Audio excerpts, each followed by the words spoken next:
ইফতার বাজারের গুঁড়া পেঁয়াজটা মুচমুচে থাকে অনেকক্ষণ। এটা বানানোর টেকনিক কি জানেন? তাহলে আজকের রেসিপিটা দেখতে হবে। আমি এখানে পেঁয়াজু মিক্স নিয়েছি, আর এই পেঁয়াজু মিক্সটা কিন্তু আমি বাসায় বানিয়েছি। এর উপরে একটা ভিডিও পেজে আগে থেকে দেওয়া আছে, চাইলে দেখে নিতে পারেন।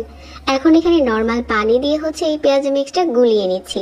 1 কাপের মতো নিয়েছি, আর এখানে পানি দিয়েছি 1.5 কাপ। পানিটা কিন্তু ডাল খুব ভালো করে টেনে নিয়েছে। কিছুক্ষণ রেস্টে দিলেই সেটা বোঝা যাবে। এখন দেখতে ঠিক এরকম হয়েছে, হাত দিয়ে মুঠো করলে একসাথে হয়ে যাচ্ছে। এখন এই পেঁয়াজু মিক্সে বেশি করে পেঁয়াজ দিয়ে দিচ্ছি, আর সাথে দিয়ে দিচ্ছি ধনেপাতা আর কাঁচা মরিচ কুচি, 1/2 চা চামচ লাল মরিচের গুঁড়া আর 1/2 চা চামচ হলুদ গুঁড়া, স্বাদ মতো লবণ। এখানে আর কিছুই দিতে হবে না। তবে কারো যদি কালো জিরাটা ভালো লাগে, এখানে একটু কালো জিরা অ্যাড করে দিতে পারেন, তাহলেও দারুণ একটা ফ্লেভার আসে। পেঁয়াজটা প্রথমে ভালো করে কষলে মিশিয়ে তারপর ডালের সাথে মিশিয়ে নিলাম, আর এরকম ছোট করে তেলের উপরে ছেড়ে দিচ্ছি।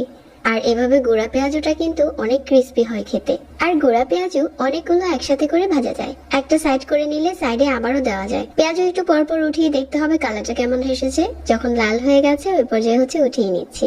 এই গুঁড়া পেঁয়াজুটা বেশ কয়েক ঘন্টার মতো ক্রিস্পি থাকে। নিশ্চয়ই আজকে এই গুঁড়া পেঁয়াজু বানানোটাও সবার কাছে ভালো লেগেছে।